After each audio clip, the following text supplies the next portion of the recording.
Bueno, igual, antes que nada, gracias al doctor Murillo, igual por sus palabras. Recuerdo la primera vez que me invitó a dar hematopoiesis y odié ese tema, pero ya después, poco a poco, a través de los años, pues ya te vas enamorando de este tema porque la única forma de entender la oncología es intentar entender qué es lo que sucede de manera normal. Igual, gracias a la doctora Wendy por la invitación para poder platicar el día de hoy. No sé si se ve mi presentación, si se ve de fondo. Sí, Perfecto. Cris, sí se ve. Sí, Está bien. Sí. perfecto. Muchas gracias. No, Entonces, el día de hoy vamos a platicar acerca de los mecanismos de hematopoiesis normal.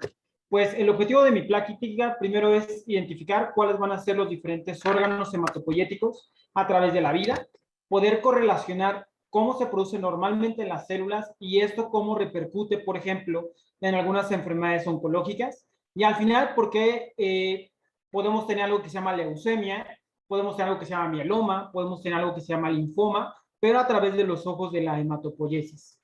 De ahí yo los invito, pueden utilizar sus smartphones para poder descargar o pueden tomar una imagen dentro de ese QR. Varias partes de mi presentación vienen algunos códigos QR para que los puedan redirigir o a los artículos de referencia o a algunas aplicaciones. Las aplicaciones que utilizamos más, por ejemplo, pueden ver del lado derecho, se llama BioDigital. Pueden entrar ahí en un tour tercera dimensión dentro de todo lo que es la médula ósea. Pueden inclusive cambiarla a un paciente con leucemia, a un paciente con mieloma, de intentar identificar las diferentes células, pero haciendo un tour en tercera dimensión. Y del lado izquierdo, una aplicación que utilizamos mucho, el doctor Gilberto y yo, para nuestros estudiantes de medicina, y se llama Cell Atlas. La ventaja es que tiene muchas veces esos quiz para poder aprender morfología en el transporte, en el tiempo libre, cuando vas al baño, como le decimos a los médicos residentes, para que todo el tiempo vayas identificando poco a poco, como comentó la doctora Wendy, la única forma de aprender morfología es viéndola. Entonces, muchas veces requieres tu memoria visual y la forma de entrenar esa memoria visual es a través de estas aplicaciones. Entonces, si no hay alguna pregunta o comentario, pues empezamos la plática del día de hoy. Entonces, el primer punto dentro de mi plática de hematopoiesis es intentar identificar. ¿Y qué vamos a intentar identificar? Primero, ese tren que se llama stem cell. Este stem cell se va a transformar en una célula que se va a comprometer a cualquier linaje. Esto quiere decir que nosotros tenemos como una meta definitiva o un punto final algunas estaciones, como si fueran las estaciones de metro. Podemos agarrar la línea verde o la línea azul y esto lo llamamos sitios primarios y sitios secundarios. Los primarios son donde se originan troncalmente la mayor parte de las células y los secundarios son finalmente en donde pueden madurar. De ahí que toda nuestra hematopoiesis es como una red ferroviaria. De ahí vamos a tener nuestra estación de salida, que es el órgano hematopoyético primario por excelencia, que es la médula ósea. Esta vamos a tener diferentes trenes a diferente velocidad. ¿Qué quiere decir esto? Que, por ejemplo, cuando nosotros somos jóvenes, nuestra velocidad de hematopoiesis va a ser mucho mayor que, por ejemplo, cuando nosotros somos adultos mayores. Y eso es lo que puede explicar que muchas veces una persona más de 60 años vaya a tener una cuenta de leucocitos muchísimo menor que un paciente el cual tiene 5 años. Esto es debido a que su hematopoiesis y su velocidad para llegar a los sitios secundarios es muchísimo más rápido. De ahí que vamos a tener estaciones secundarias. Una de ellas es la parte de abajo, que es el órgano hematopoyético secundario más abundante, que van a ser los ganglios linfáticos y el tejido linfoide asociado al intestino. De ahí, en la parte superior, vamos a tener otra estación primaria, y esa es la que se llama timo. Ahí es donde vamos a madurar a nuestros linfocitos T. Salen de la médula ósea, pero la última parte de su maduración la vamos a llevar en este órgano, que lo tenemos en la parte de nuestro tórax, que se llama timo. De ahí que otras estaciones secundarias van a ser el hígado y el vaso. Entonces ahí también vamos a tener y vamos a albergar algunas células que van a estar en la última etapa de maduración. Es por eso que muchas veces enfermedades hematopoyéticas van a cursar con hepatoesplenomegalia, debido a que estos también se encuentran dentro de toda esta red que nosotros llamamos hematopoiesis. ¿Cuál es el punto importante? Que algunas de esas estaciones ya quedan en desuso a través de nuestra vida y una de ellas es el hígado. Solamente se reactiva en situaciones patológicas. Normalmente lo utilizamos para llevar nuestra hematopoiesis en el periodo embrionario, pero posteriormente se inactiva cuando ya somos adultos. Pero en las enfermedades hematológicas se puede reactivar la hematopoiesis Y entonces así es como el paciente puede tener hepatoesplenomegalia en el caso de un paciente, por ejemplo, con leucemia. Y entonces ahora es donde ya identificamos órganos afectados. Entonces, si afectamos a la médula ósea y el timo, lo vamos a llamar leucemias. Si vamos a afectar el tejido hematopoyético secundario, lo vamos a llamar linfomas. Y entonces es así como todas van a ser una misma red o una misma relación, solamente el problema es saber en qué estación es la cual se encuentra alterada. Pero ¿cómo va a ser esto a través de la vida y cómo lo podemos identificar? Por ejemplo, cuando nosotros hacemos un estudio de PET, una tomografía por emisión de positrones, podemos identificar sitios que se prenden rápidamente y que existe una gran captación de glucosa. Y esto nos ayuda a identificar todos esos focos de hematopoiesis, en este caso maligna. Vamos a ver en las flechas los ganglios, pero también podemos encontrar el hígado y el vaso aumentado de tamaño. Y esto lo vemos en estas patologías que llamamos linfomas. Y entonces, ya que encontramos el tejido y ya sabemos cuáles son nuestros órganos hematopoyéticos primarios, en este caso la médula ósea y el timo, y los secundarios que van a ser los ganglios, vamos a seguir ahora con qué pasa en el periodo embrionario. Y entonces vamos a empezar a identificar y ver cómo es la hematopoiesis a través del tiempo. Entonces, en resumen, primero, hematopoyéticos primarios es médula ósea y timo, los hematopoyéticos secundarios son ganglios, vaso y el tejido linfoide asociado a toda la mucosa, desde el tracto respiratorio hasta el tracto gastrointestinal. Pero ahora vamos a ver un poco acerca de la hematopoiesis fetal. ¿Cuál es la ventaja de esto? Actualmente ya se cuentan con muchas herramientas para poder identificar la hematopoiesis. Anteriormente utilizábamos modelos en ratón, cultivos, pero ahora inclusive podemos utilizar cultivos en tercera dimensión, lo cual nos ha identificado que esa tridimensionalidad de la médula ósea tiene mucho que ver en el anclaje de esas stem cells. Y entonces ahora sabemos que la relación que tiene esta célula tridimensionalmente con todas sus compañeras se relaciona mucho con la capacidad de que esa célula o se encienda o se apague. Entonces, esto nos implica que el microambiente en donde se encuentra tiene mucho que ver con esta hematopoiesis.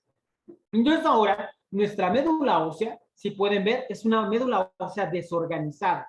Esa es la regla de la médula ósea. No tiene una organización per se, sino dependiendo del estímulo es lo que produces. Y entonces esta va a dividirse en dos. Vamos a tener una pulpa blanca y una pulpa roja, muy semejante a lo que es el tuétano. Ahí vamos a tener tanto tejido graso, que nos va a servir inclusive como soporte. Vamos a tener células estromales alrededor, células mesenquimales que podemos encontrar e inclusive separar, pero esto va a estar incluido dentro de ese mar o dentro de esas células totalmente desorganizadas. Entonces ahí es donde vamos a encontrar los focos hematopoyéticos. Otra de las reglas de la hematopoiesis es que la médula ósea es desorganizada y los tejidos hematopoyéticos secundarios son altamente organizados. ¿Cuál es el otro punto aquí? El tejido graso es fundamental. Cuando nosotros nacemos, en general, tenemos 90% médula ósea, 10% tejido graso. Pero esta va bajando a través de la vida. Y cuando se nos acercamos hacia los 70 años, vamos a disminuir nuestra hematopoiesis a un 30% y se va a sustituir por este tejido graso. Pero ¿qué pasa cuando nosotros estamos en la etapa fetal? No tenemos médula ósea en este momento, sino tenemos que pasar por diferentes puntos antes de generar ese tren que llamamos médula ósea. Esto va a relacionarse directamente con el crecimiento del producto. Y entonces es así donde vamos a originar la sangre. Esta sangre se va a generar de una membrana que nosotros llamamos mesodermo. Y entonces el mesodermo va a producir los primeros esbozos de células. Y la primera célula que vamos a encontrar en nuestra vida embrionaria, van a ser los eritroblastos fetales. Esos eritroblastos, que el objetivo es producir estas hemoglobinas embrionarias, es el objetivo para que pueda distribuir rápidamente todo el oxígeno para que el producto pueda empezar a crecer. ¿Cuál es el punto ahora, por ejemplo, cuando nos enfrentamos a un paciente con cáncer, principalmente leucemias? Lo que se reactiva son muchas de esas vías que normalmente utilizamos para que pudiéramos crecer en ese periodo embrionario. Y entonces ahora, en esta estación de tren llamada médula ósea, va a tener mucho que ver cómo se construye ese microambiente. Y entonces, en cada una de las etapas embrionarias, el microambiente tiene mucho que ver para que esta célula pueda empezar a avanzar a cada una de las etapas. Entonces, vamos a empezar con este camino. Como les comentaba, las células hematopoyéticas derivan del mesodermo. Originalmente, vamos a empezar estos pequeños brotes eritroides entre la tercera y quinta semana de gestación. De ahí van a generar esta pequeña burbuja donde vamos a generar estos eritroblastos fetales que van a producir las hemoglobinas embrionarias. De ahí va a brincar a una lámina que nosotros llamamos sistema aorta, gónada, mesonefros. Y finalmente el saco vitelino. Ahí vamos a tener todo ese licuado de esas células eritroides que se encargan solamente de producir estas hemoglobinas.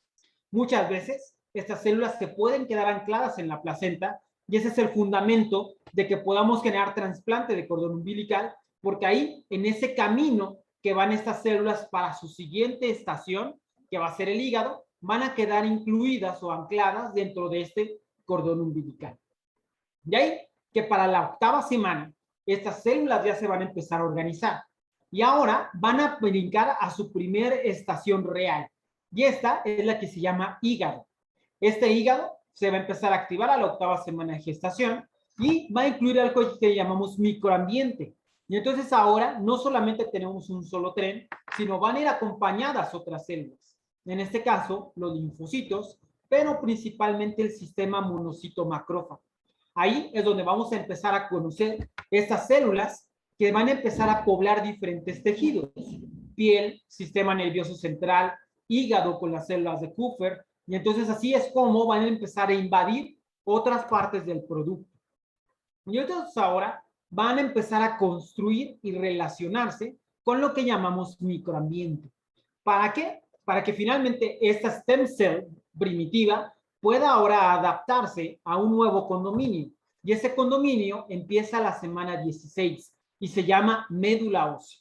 Y ya por sí sola, ya es la casa donde se va a quedar toda la hematopoiesis. Ahí es donde vamos a generar la diferenciación de los 56 linajes diferentes de células que vamos a tener. Y entonces ahí es donde la hematopoiesis en este tercer y a partir de la semana 16 en adelante va a empezar a poblar todos nuestros huesos, principalmente nuestros huesos largos. Y en el producto, la mayor parte de la hematopoiesis va a ser llevada en lo que va a ser la tibia. De ahí que cuando estamos en estos primeros años de vida, los aspirados de médula ósea los realizamos en esa región, porque sabemos que ese es el sitio finalmente del principal foco hematopoyético. Pero ahora tenemos que nacer, y cuando nacemos, entonces nuestras stem cells vamos a tener una cierta cantidad cuando nosotros vamos a estar en el periodo embrionario, pero van a ser todas las que vamos a tener para nuestra vida. Inicialmente, nuestra célula abuela, la más grande de todas, va a ser con un marcaje C34, linaje negativo. Posteriormente, su siguiente generación o células hijas ya van a ser células comprometidas a un linaje mieloide con la M o un linaje linfoide. Y de ahí vamos a pasar ahora ya a las nietas, que van a ser las células efectoras. Y entonces ahí ya cada una va a llevar su diferente camino. Y esto sucede ya en la semana 16 de gestación, donde ya vamos invadiendo todo lo que va a ser todo este tejido óseo. Y ahora, pues esta stem cell va a tener la capacidad de diferenciarse a cada una de esas etapas. Pero ¿qué es lo que hace que cada una de ellas pueda ser o un eritrocito o pueda ser una plaqueta o un linfocito?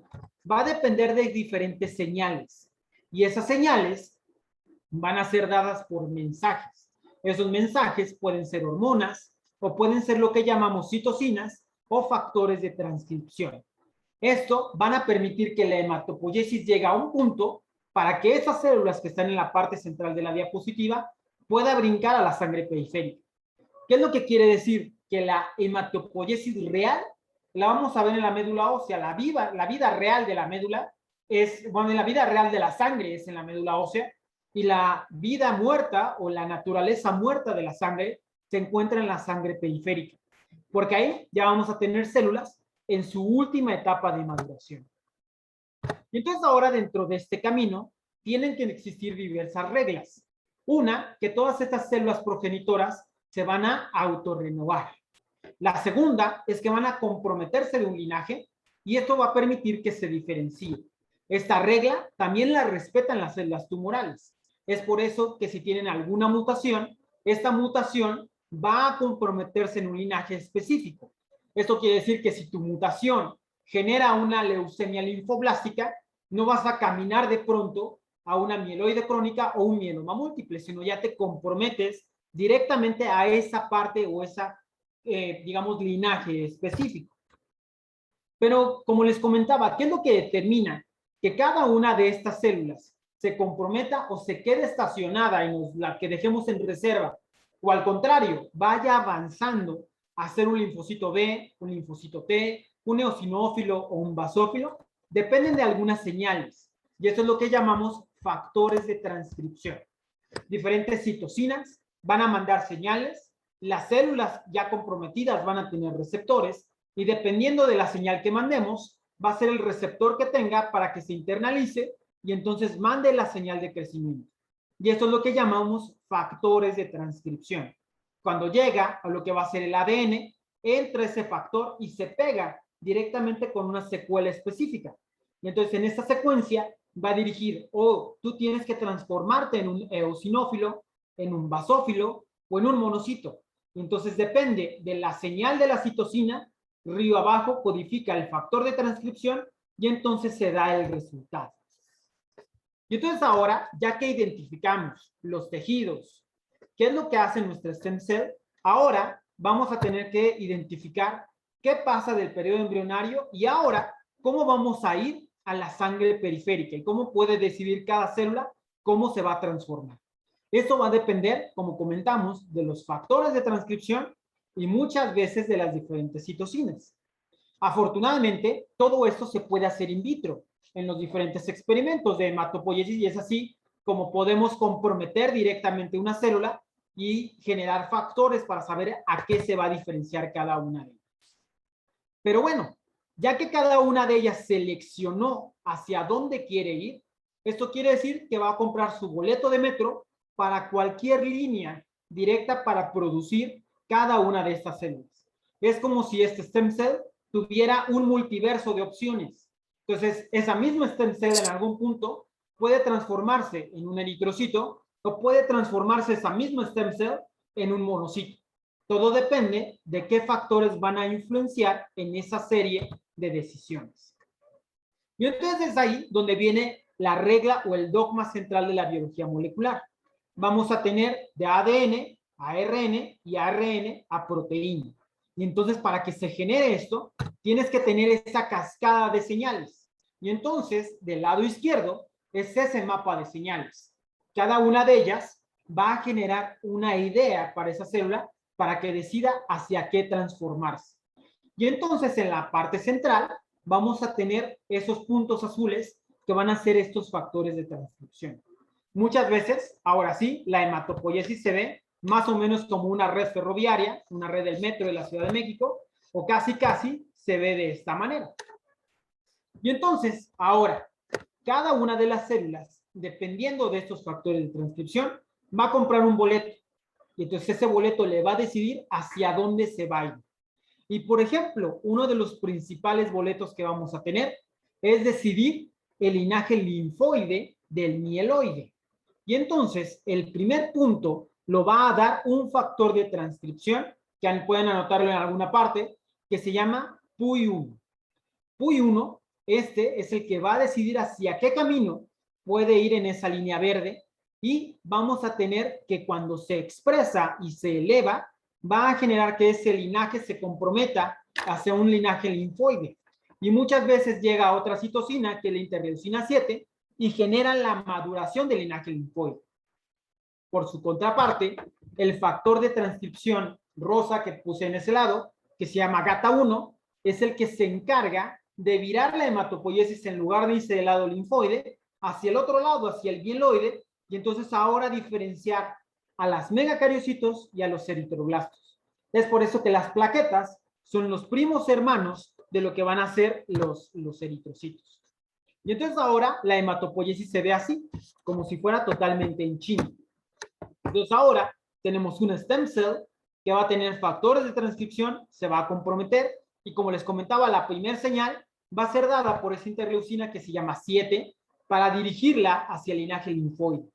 Por el otro lado, vamos a tener algo que llamamos el stem cell factor y la trombopoietina para que la vire hacia el lado mieloide. Aquí la va a acompañar la interleucina 3 y dependiendo del segundo estímulo, que puede ser el factor de granulocitos y monocitos o la trombopoietina y la eritropoietina, vas a virar al linaje de los megacariocitos y eritroblastos o te quedas en ese linaje de granulocitos. Por su otro lado, la IL-7 se encarga de seguir ese camino para que se diferencie al linaje linfoide. Pero ¿cómo vas a decidir si vas a hacer linfo B o linfo T? Va a ser gracias a una citocina, en este caso, la interleucina 4. Y como pueden ver, muchas veces puede cruzarse ese mismo efecto de esas citocinas, ya que la misma interleucina 4 nos ayuda más adelante a la maduración también de los eosinófilos. Y entonces ahora, dependiendo de esta señal, ahora la trombopoietina va a estimular para formar plaquetas, la eritropoietina para formar eritrocitos y el factor de crecimiento de granulocitos para formar neutrófilos, basófilos, eosinófilos. Y después de ahí, cada una de las diversas citocinas van a estimular, en el caso de los eosinófilos, la IL-5 o los basófilos, la IL-4, para que se diferencie a un granulocito específico. Y entonces ahora, pues cada una de las células va a tener una función en la sangre periférica. Las plaquetas, pues para mantener la hemostasia, mantener nuestra sangre líquida. Los eritrocitos, principalmente para transportar oxígeno y mantener el pH de nuestro cuerpo. Los granulocitos, que son neutrófilos, basófilos, eosinófilos, para hacer básicamente la respuesta inmune innata. Y la parte inteligente de la batalla va a ser la respuesta inmune adaptativa. Y esto lo van a generar nuestras células linfoides. Y entonces ahora nuestras células linfoides también van a tener diversas subdivisiones. Y en este caso van a ser los linfocitos T, CD4, CD8, los linfocitos B y una parte que regula toda esta batalla entre todos que se llaman los linfocitos T reguladores. Las de estas células, que son los linfocitos T, la más peligrosa de todas van a ser los T citotóxicos. Por eso lo ponen siempre en los dibujos como un ninja. Creíamos que las natural killers eran las más peligrosas y no. Las que son las más peligrosas de nuestro cuerpo son los linfocitos T citotóxicos. Los más inteligentes van a ser los linfocitos B y por eso pueden generar los linfocitos B de memoria y avanzan a la última etapa de maduración que se llaman células plasmáticas, que es la fábrica para formar directamente anticuerpos. Y entonces ahora podemos entender que desde una célula, que es linaje linfoide, vas a empezar a madurar dentro de la médula ósea y vas a empezar a adquirir diferentes marcadores en tu superficie. Ya que maduras, te van a brincar hacia el ganglio linfático. Y ahí es donde vas a perfeccionar tu respuesta antígeno-anticuerpo, por ejemplo, en el caso de los linfocitos B. Y de ahí vas a seguir tu maduración y regresar inclusive a la médula ósea. Esto cuando nosotros lo llamamos en la hematopoiesis maligna, cuando se afecta a la médula ósea se llama leucemias, cuando afectamos algún mecanismo de maduración del linfocito dentro del ganglio de este sitio de entrenamiento, se llama linfoma, y si tenemos una alteración después de ese ganglio linfático, lo llamamos mieloma múltiple. Entonces ahí ya podemos identificar enfermedades. La leucemia linfoblástica va a ser puramente de la médula ósea. Claro que podemos tener crecimientos ganglionares porque estos blastos que se originan en la médula van e invaden otras estaciones, principalmente la del tejido linfoide secundario, pero no quiere decir que se originen en esa región. No así enfermedades como la leucemia linfocítica crónica, que vamos a tener linfocitos B inmaduros en su receptor, pero maduros morfológicamente, y entonces ahora sí van a tener tanto una alteración en la médula ósea como en el ganglio linfático. Por eso la mutación es intermedia. En los linfomas van a ser la alteración fundamentalmente dentro del ganglio y en el mieloma múltiple va a ser después de este ganglio linfático. Y entonces es así como podemos entender que todas las enfermedades hematopoyéticas, en este caso de la línea linfoide, van a ser primas hermanas entre sí porque comparten los mismos tipos de estímulo y pueden generar diferentes enfermedades semejantes. ¿Cuál es lo complejo de esto?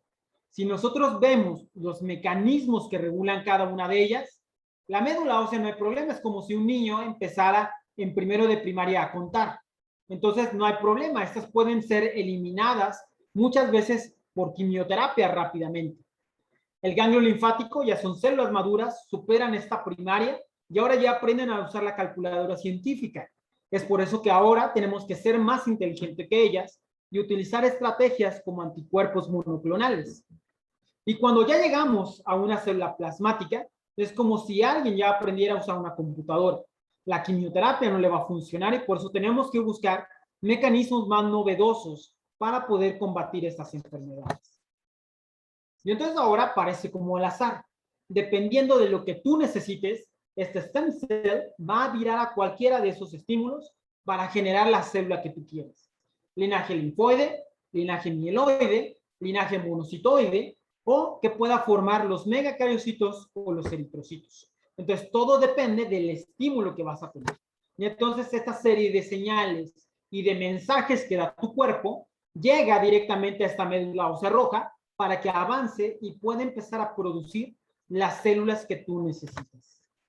Y entonces ahora, pues vamos a empezar a hablar un poco acerca de cada una de las, rápidamente, dos ejemplos de hematopoiesis que van a ser los eritroblastos y los megacariocitos. Pero, ¿qué diferencia puede existir en una stem cell normal de una stem cell patológica? Como les comentaba, estas stem cells pueden desviarse en cualquier momento a una hematopoiesis maligna. Y entonces los mismos mecanismos que va a utilizar nuestra stem cell normal va a ir hacia el lado maligno. Y entonces, dependiendo de la información que tiene en su interior y estos microRNAs que están en su interior, va a decidir hacia qué lado se quiere ir, si al lado bueno, el lado de la luz o el lado de la oscuridad. ¿Qué va a depender esto? De una serie y combinaciones de factores de transcripción.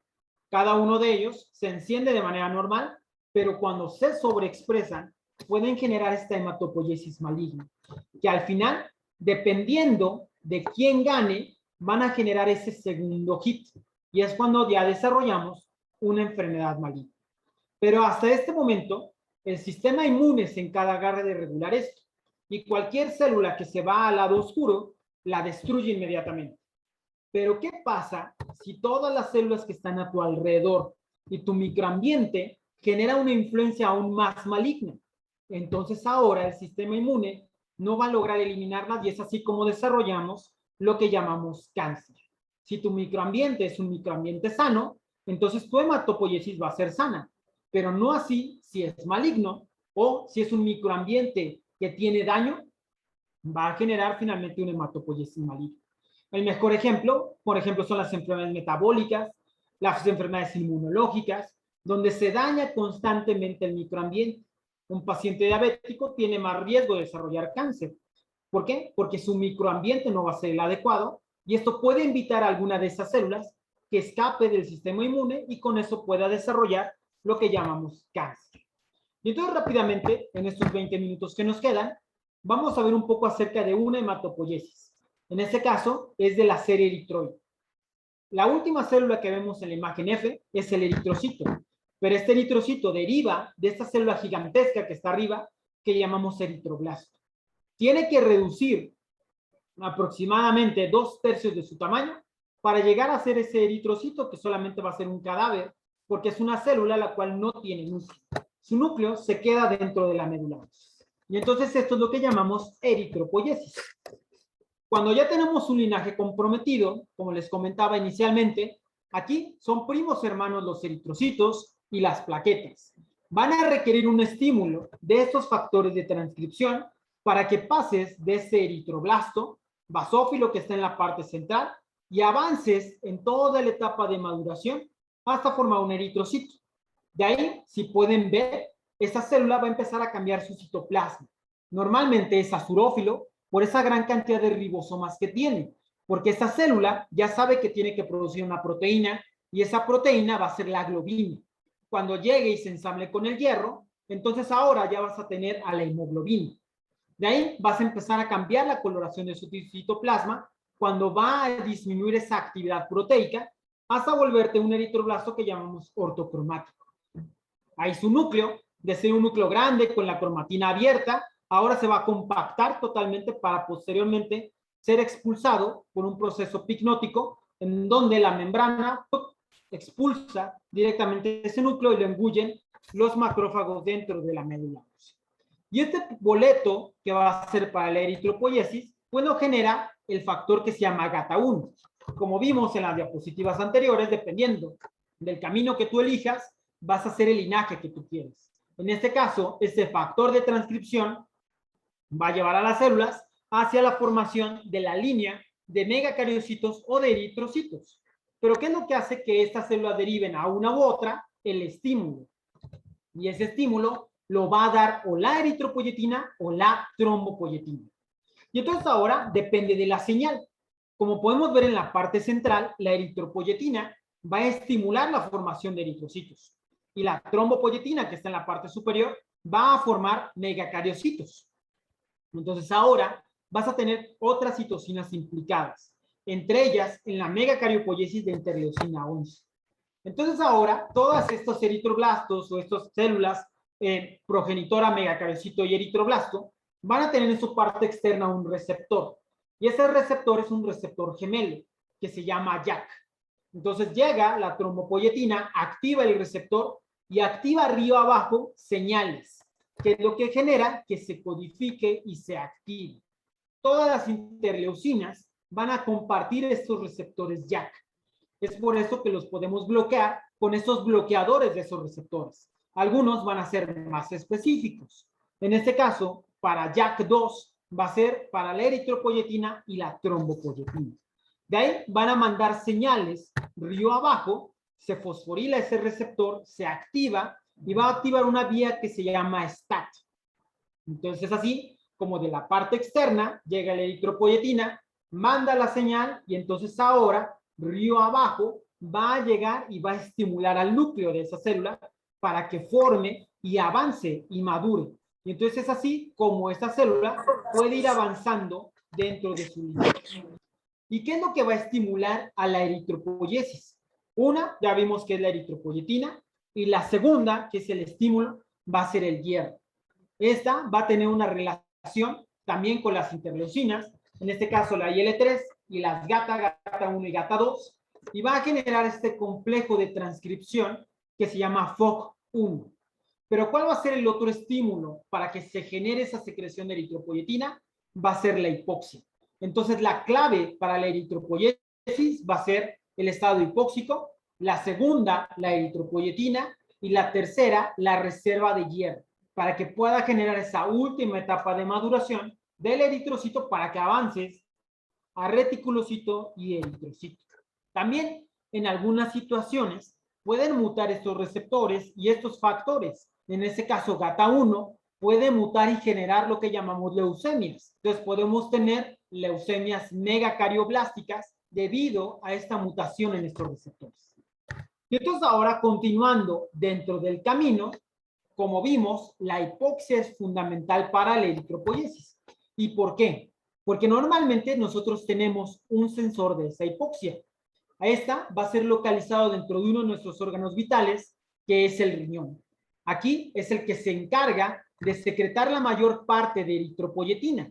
Normalmente en los fibroblastos que están alrededor de los túbulos renales van a ser el sitio en donde se va a censar la hipoxia.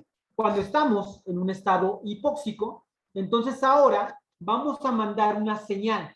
Y esa señal, que está en la imagen del lado izquierdo, que está con rojo, se llama factor inducible de hipoxia. Y eso lo podemos medir de manera experimental en el laboratorio. Entonces ahora, ese factor inducible de hipoxia se encarga de activar genes para generar esa eritropoiesis. Entonces la hipoxia es el principal estímulo para la generación de lo que va a ser la eritropoyetina. También otras células pueden generar esa eritropoyetina, no solamente los fibroblastos y más cuando se lesionan, por ejemplo, en la enfermedad renal. Los hepatocitos pueden generar la eritropoyetina y también otros órganos vitales, principalmente el sistema nervioso central. Entonces ellos tienen garantizado su producción de eritropoyetina porque son fundamentales. También el corazón tiene su sitio de producción de eritropoyetina, lo cual genera esa señal autócrina para poder regularse. Y entonces ahora, del lado izquierdo, pasa, por ejemplo, la señal que es el semáforo rojo, cuando estamos en un estado de normoxia, como el día de hoy, esperemos. De ahí que cuando ya entramos a un estado hipóxico, vamos a tener que destruir este complejo que está arriba, que tiene el factor inducible de hipoxia, que está en azul, y arriba una proteína que se llama de von Hippel-Lindau. Entonces ahora, esa proteína, cuando estamos en un estado hipóxico, la eliminamos. Y entonces ahora se libera el factor inducible de hipoxia. ¿Cómo la eliminamos? Por medio de un organelo que se llama proteosoma. Entonces, esta es como la forma en que desensamblamos esa proteína para que transcriba hacia el núcleo. Y entonces ahora, cuando empieza a bajar nuestra saturación, aumenta la secreción de ese factor inducible de hipoxia. Esto fue admitido del premio Nobel en el 2018, identificar todos estos mecanismos de regulación de este gen de la eritropoyetina, que tiene un fragmento para secreción renal y otro para secreción hepática. Entonces, todo depende de esta señal hipóxica.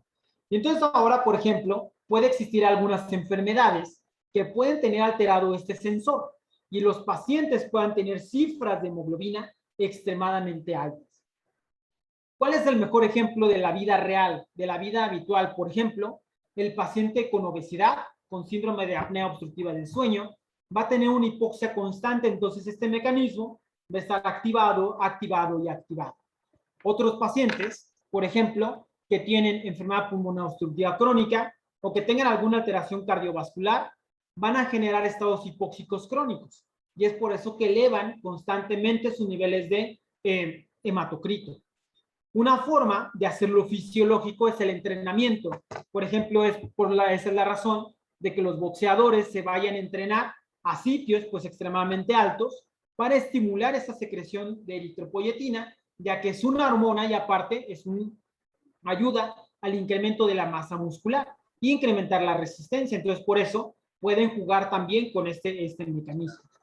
De estados mucho más raros, por ejemplo, hay alguna hemoglobina, que es lo que se llama la hemoglobinopatía de Subhash, en el cual tenemos alteraciones en este sensor, y esa fue descrita en una provincia que se llama Subhashia, en el cual los pacientes van a tener siempre una elevación de ese hematocrito de manera crónica, independientemente si son obesos o no, y esto va a generar un mayor riesgo de que puedan fallecer de eventos cardiovasculares. ¿Cuál es la otra causa que puede causar este mecanismo, la otra enfermedad? La enfermedad renal, que en México es una alta prevalencia de esta enfermedad renal que puede generar alteraciones en la secreción de lo que va a ser la eritropoyetina. Entonces, por eso estos pacientes van a tener siempre estados anémicos, los cuales van a exacerbarse cuando va disminuyendo el funcionamiento renal del paciente. Entonces, ahora, ya que entendimos la hematopoiesis, la eritropoiesis, qué estado tiene que ver la hipoxia, el siguiente paso lo va a dar la eritropoyetina. Y esta eritropoyetina requiere estimular un receptor que llamamos JAK. Va a estimular esta vía que llamamos STAT5 y entonces ahora va a ayudar a la diferenciación del tejido eritroide. También va a ayudar a que estas células no mueran mediante este mecanismo que llamamos de BCL2. Entonces llega el estímulo de la eritropoyetina, dimeriza el receptor, lo activa, lo fosforila y manda esa señal río abajo. Y entonces es así como se estimula constantemente la eritropoiesis. Entonces la parte fundamental de esta señal de la médula ósea va a ser dada a través de la eritropoyetina. ¿Y qué relevancia existe? Porque ahora sabemos que hay enfermedades que pueden mutar ese receptor de JAK. También farmacológicamente tenemos nuevas eritropoyetinas que ayudan a que se fijen mucho más tiempo dentro de ese receptor y manden esa señal constantemente. Cuando no tenemos eritropoyetina, pues normalmente el receptor está inactivo, pero en algunas patologías que se van a ver más adelante, podemos tener mutaciones en este receptor de JAK. Y entonces son los que llamamos las neoplasias mieloproliferativas. Esto va a generar que el paciente dependiendo del azar, tenga una masa eritrocitaria elevada o que tenga una gran carga de plaquetas debido a este estímulo que va a ser dado por este receptor que ya se vuelve de manera independiente. Y entonces ahora farmacológicamente tanto podemos estimularlo constantemente con las nuevas eritropoyetinas o podemos inclusive bloquear este receptor. ¿Por qué? Porque cuando adquiere esa mutación que se llama JAK B617F, el paciente va a tener un estímulo constante de esta eritropoyesis o de megacariopollesis. Aquí en el Hospital General pues se han identificado poblaciones con estas neoplasias mieloproliferativas. Esta prueba se hace por una reacción de cadena de polimerasa, tanto por punto final para detectar ausencia-presencia, como por tiempo real para saber cuánta mutación tenemos. Y eso es muy importante para poder determinar qué tan rápido puede acelerar este paciente para caminar hacia un estado maligno. Y entonces ahora, dentro del algoritmo, y es por eso que tiene la relevancia entender lo normal y cómo se vuelve patológico, para diagnosticar estas enfermedades requerimos identificar siempre la mutación de este receptor de JAK, porque lo encontramos hasta el 95% de la policitemia vera, en un 50 a 70% en la trombostemia esencial o en un 50% en la mielofibrosis primaria. ¿Y ahora qué otra relevancia tiene? Pues existen fármacos que se encargan de bloquear estos receptores, tanto de primera como de segunda generación. Entonces ahora pueden bloquear directamente un receptor, el JAK2 o el JAK3, dependiendo de cada uno de las diferentes generaciones. Y entonces ahora, a pesar de que el receptor esté constantemente activado, por medio de alguno de los fármacos, podemos bloquear esa proliferación celular, bloqueando esa señal. Y entonces con esto podemos modificar la evolución natural de la enfermedad. Entonces, entendiendo cómo funciona el receptor, podemos ahora generar fármacos que se encarguen de bloquear, en este caso río abajo, la activación de cada una de esas diferentes señales. Y es lo que llamamos los bloqueadores de esta vía de JAK B617F o los receptores de Janus quinasa. Entonces ahora farmacológicamente, pues vamos a tener muchísimos, inclusive ahora en COVID, debido a que comparten, por ejemplo, ese receptor de JAK, también se utiliza para bloquear esta tormenta de citocinas, principalmente ruxolitinib y baricitinib. Y entonces ahora, pues ya avanzando ya a la parte final de la plática, esto ya lo revisamos rápidamente, pero se coló esta diapositiva. Voy a adelantar un poquito a donde me quedé, aquí. Entonces, ya para finalizar, en estos últimos 10 minutos que me quedan de la plática, vamos a ver rápido nada más el camino del tejido linfoide secundario. En este caso, ahora vas a tener un linfocito B que madura y puede volverse un linfocito B de memoria o transformarse en una célula plasmática. Y esto ya lo revisamos en diapositivas previas y nos vamos a enfocar ahora en la parte central, que es lo que se denomina ganglio linfático. Cuando surge alguna mutación en esa región, lo llamamos linfomas. Este tejido linfoide secundario va a ser el más abundante. Y a diferencia de la médula ósea, va a ser muy organizado y como pueden ver en el lado derecho, vamos a tener diferentes focos o bolitas que van a ser los centros germinales. Ahí es donde tenemos la producción y maduración de estos linfocitos B que llegan vírgenes a este ganglio linfático y se exponen directamente a las pruebas que le van a generar tanto los linfocitos T como las células dendríticas en esa región para permitir que avancen al siguiente estado madurativo. Entonces, el tejido linfoide más abundante va a ser tanto el ganglio linfático como el tejido linfoide asociado a las mucosas. Ahora, este ganglio linfático nosotros vamos a tener en nuestro cuerpo una gran cantidad de ganglios. Vamos a tener diferentes regiones. La mayor parte van a ser ubicadas en la región del cuello y van a ser nuestros sitios de drenaje. De ahí vamos a tener en regiones axilares y en regiones inguinales. Y esto nos ayuda para que poco a poco sea un sistema de drenaje. Cerca de un 70% de ellos van a ser localizados a nivel del cuello y alrededor de la boca, que va a ser lo que llamamos el anillo de Waldeyer. Cuando crece alguno de ellos, pues vamos a tener la patología que nosotros llamamos pues linfomas. También podemos encontrar crecimientos en las regiones inguinales que nos puedan sugerir algún proceso infeccioso y en algún punto que pueda tratarse de alguna enfermedad maligna. Y entonces ahora, cuando nosotros vemos el tejido linfoide secundario, vemos que es altamente organizado, tanto el vaso, el ganglio linfático, el timo también se encuentra organizado, pero se encuentra el tejido linfoide primario, pero la médula ósea es totalmente un caos. Entonces, realmente el orden lo va a generar estos sitios, y entonces ya va a clasificar en dónde tiene que ir cada una de estas células. Y entonces ahora, ya que llegas al ganglio linfático, vamos a requerir también algunas señales. Entonces, vas a tener ese código de barras para que esta célula pueda ir avanzando. Y entonces lo que hace el ganglio linfático, como le digo a mis estudiantes de medicina, es como la fábrica de muñecos.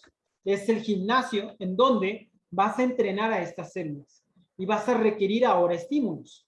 ¿Y cuál va a ser el producto o el objetivo? Una, que generes una mutación y un rearreglo de estas cadenas de las inmunoglobulinas. ¿Para qué? Para que puedas reconocer los diferentes antígenos que se te vayan a presentar. Y entonces, finalmente, ya puedas formar y generar la fábrica, que van a ser nuestra fábrica de anticuerpos que se llaman células plasmáticas.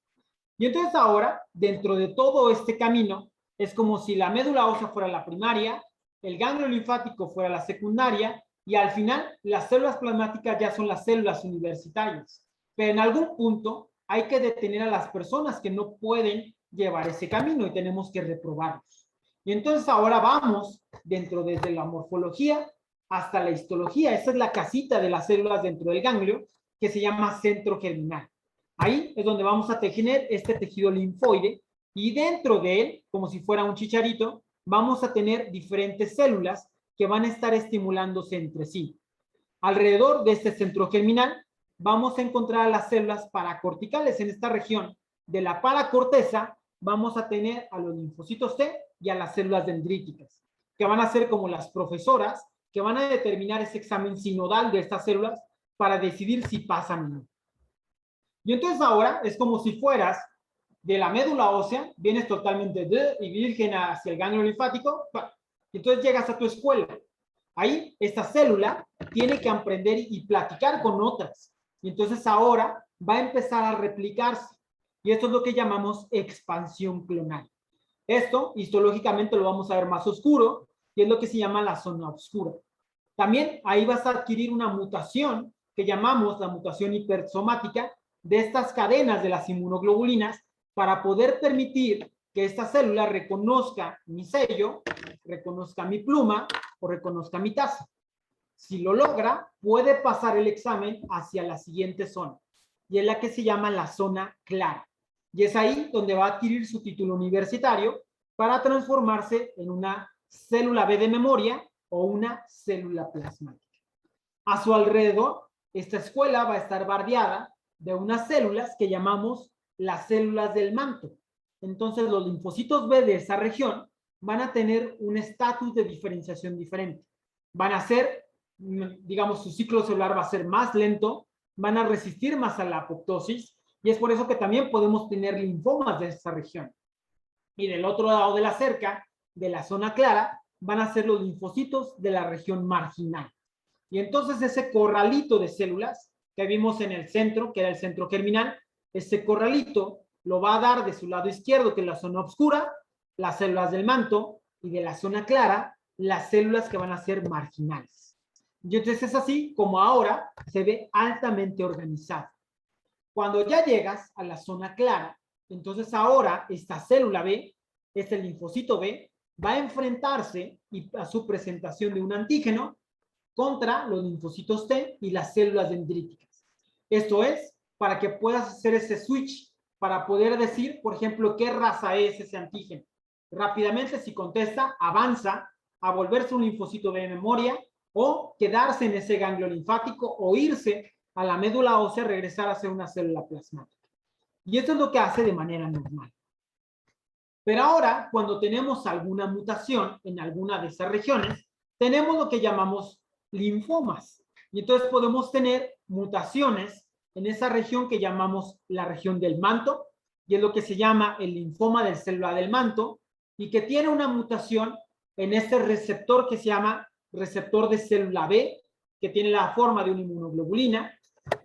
Podemos tener mutaciones hasta el final, ya cuando tiene su título universitario, sobre las células plasmáticas que se llaman mieloma, o podemos tener mutaciones y no obtienes este primer título, y tu título se llama adquirir el receptor de célula B. Ese es como tu certificado de primaria. Si logras tener bien este receptor de célula B, puedes avanzar a la siguiente etapa. Y entonces ahora hay que entender cómo ese linfocito se gana ese diploma. Y ese diploma se lo gana mediante este examen. Viene muy rebuscado, pero básicamente en la parte central podemos ver esa Y. La parte de Y, que tiene el triangulito rojo, que es el antígeno, vamos a ver ahí el receptor de célula B. Y ahí es donde necesito que me sigan. Cuando se activa, va a activar todo ese complejo. Y en la parte central hay algo que se llama BTK. Así como el asesino BTK, esa es la sinasa que va a activar a todo ese complejo. Es lo que llamamos la sinasa de Bruton. Entonces ahí, si tú tienes una mutación en este complejo, no vas a activar ese receptor de célula B. Entonces ahí es donde puedes originar este tipo de mutaciones y este tipo de neoplasias. Y entonces ahora podemos tener mutaciones en ese complejo, que algunos de ellos, por ejemplo, tienen el segundo complejo que se llama ITAM, que puede tener estas mutaciones, mutaciones sobre las sinasas que vienen adelante, que la principal es la BTK, y entonces ahora se puede bloquear toda esa ruta de maduración y el linfocito B se queda en la primaria. Y entonces, como buen estudiante que reprueba constantemente la primaria, en algún momento se vuelve rebelde y desarrolla un linfoma. Entonces, tenemos mutaciones en ese sitio que no permite que avancen, y entonces es como podemos generar lo que va a ser el linfoma. Y ahora, la última etapa de maduración, que es lo que llamamos células plasmáticas. Esta célula plasmática se encarga de producir normalmente anticuerpos. Eso es lo que hace de manera normal y nos protege de procesos infecciosos. También se encarga de producir los diferentes tipos de estos anticuerpos de inmunoglobulinas, inmunoglobulina G, A, E, M y D. Recuerden que los linfocitos B solamente producen la inmunoglobulina D y la inmunoglobulina M, pero ya cuando son plasmáticas puede producir cualquiera de ellas. Ahora, a su alrededor va a tener diferentes receptores que son como código de barras. Entre ellos se va a encontrar el CD38 y el 138. Y algunas proteínas que se van a ligar directamente a este microambiente. ¿Y para qué generamos finalmente y queremos esos anticuerpos? Tanto para activar finalmente mecanismos de destrucción celular, si queremos destruir una célula tumoral, una bacteria, alguna célula endotelial que no nos guste, pues utilizamos estas señales llamadas anticuerpos. Lo fijamos y entonces nuestras células saben a dónde tienen que ir. También pueden fijar el complemento, que va a ser parte de nuestra respuesta inmune innata. Entonces la inmunoglobulina M o la inmunoglobulina G fija rápidamente el complemento. Y entonces por eso necesitamos esas células plasmáticas. Y también un excedente de esos anticuerpos inclusive puede generar apoptosis dentro de las células por la vía extrínseca. Entonces es el mecanismo por el cual podemos destruir en este momento, el día de hoy, todas las células tumorales que estamos produciendo. Ese millón de células que tenemos al día de células tumorales se destruyen principalmente por ese mecanismo. Y es gracias a la última parte de la hematopoiesis especializada que se llaman células plasmáticas. Y con esta, pues sería mi última diapositiva. Y pues muchas gracias por su atención. Espero que haya sido de gran utilidad, porque finalmente para poder entender el laboratorio y entender las células que estamos viendo a través de una citometría hemática o a través de un frotis, pues hay que entender de dónde se originan y muchas veces poder distinguir la patología de lo fisiológico y entender que solamente la patología es un reflejo de una alteración del mecanismo normal de regulación de estas células. Y pues finalmente, pues muchas gracias por su atención y muchas gracias por la invitación.